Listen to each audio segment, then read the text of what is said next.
It's now time for my short narration review intro of the Armor anime Ronin Warriors, known in Japan as your Ronin Samurai Troopers. One of my all-time favorite and best animes. One of the many things I like about this anime is that unlike others like Naruto, Bleach, Yu Yu Hakusho, Sailor Moon, and many more like it doesn't need 100+ episodes or more to tell a simplistic and sometimes complex storyline. This in 39 episodes plus a 6+ episode OAV series manages to tell a great long complex story in a short amount of time. It's also for that reason, unfortunately, why this anime is not as popular as it should be. It has its notoriety within the anime community, but it's not as popular as it should be because of that. Because it's not super aggressively long. So most of the channels they aired it a couple of times and then got rid of it. Versus shows like Naruto, Bleach, and Dragon Ball, which has multiple episodes and were rerun constantly, and as such, those have their place within the anime and American animation television studio, your fandoms. So, with that said, but this Ronin Warriors is one of the greatest animes ever. I've talked about this on both channels. I might include the links to those, but this is my updated opinions. And this show, it gets better and better every time I watch it. You don't see me talking about it as much, despite how awesome the show is, because this is way too much. As always, there will be two narration reviews in the description box below. One is the Douglas Blair Roberts YouTube social media personality-based character and actor, and the second is a real-life superhero with the theme song playing in the intro before I start the review. And then when I finish watching the seasons, which I've already did, but finish rewatching the seasons, I'm going to review it season webcam-based real-life superhero version with props, with box armor, props, costumes, and everything. So, yeah. But like I said, this anime, it gets better and better every time I watch it.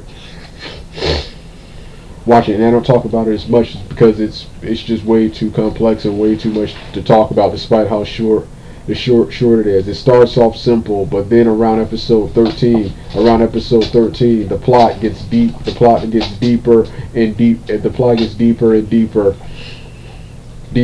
and there's so much happening at once. The main storyline features the Ronin Warriors, all chosen by fate to wear these mystical armors created by the Ancient One. They have to protect the world and these armors from Toppa, who's bent on collecting all the armors to make himself all powerful to invade and conquer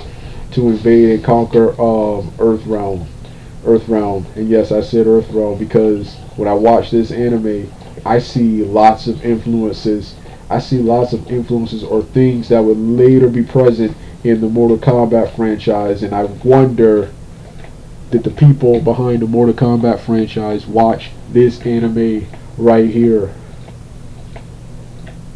This anime is also one of the first animes and televisions and franchises besides Mortal Kombat to use the term Nether Realm. Now I know Nether Realm, that's another word for hell, so that's basically public domain. But they're the first. This is the first franchise and anime I've seen besides Mortal Kombat use the term Nether Realm. Yeah, the main characters, as you can see, the leader Ryo, who wears the armor of wildfire, who has the element of fire. Sage of the Halo, the guy who wears the green, the most level-headed member of the group. Sai, the pacifist, the kindest of the group, who wears the light blue armor.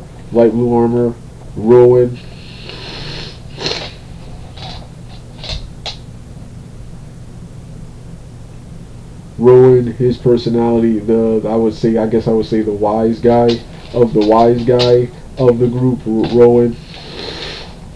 Roy and Kento, the muscle and the comedy relief.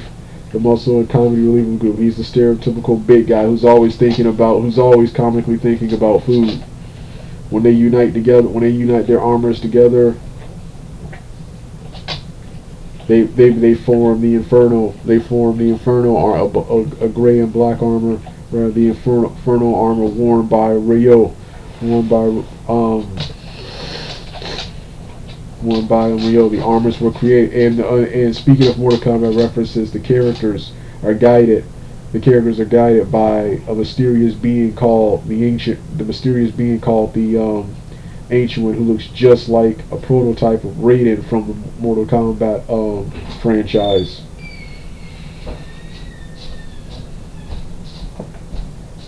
I already mentioned Talpa, the antagonist who later reformed and joined the heroes.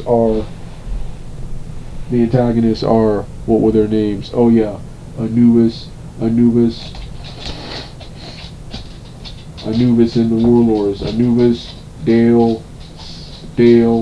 Anubis, Deus, Sekhmet, Kale, and the female Kagura. The human allies are a little kid named Yuli and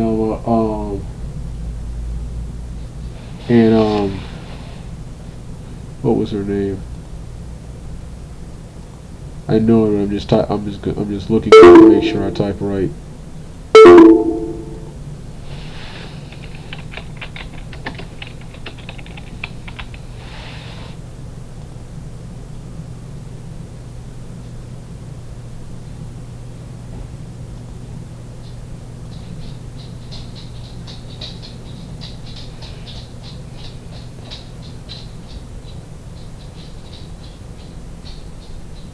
Mia, yeah, Mia. I said Mina. I also said Mina, so I didn't get it right. I thought it was Mina, but I knew it was Mia Koji.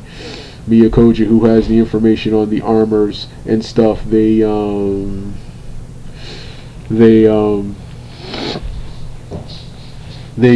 and Yuli, he has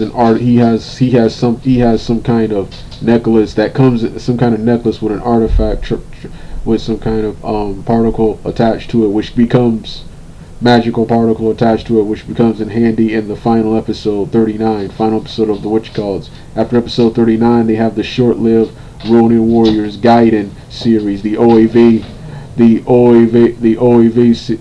series, which follows a new set of adventures after dealing with the dynasty, which is that's Talpa's group and setting place. So yeah.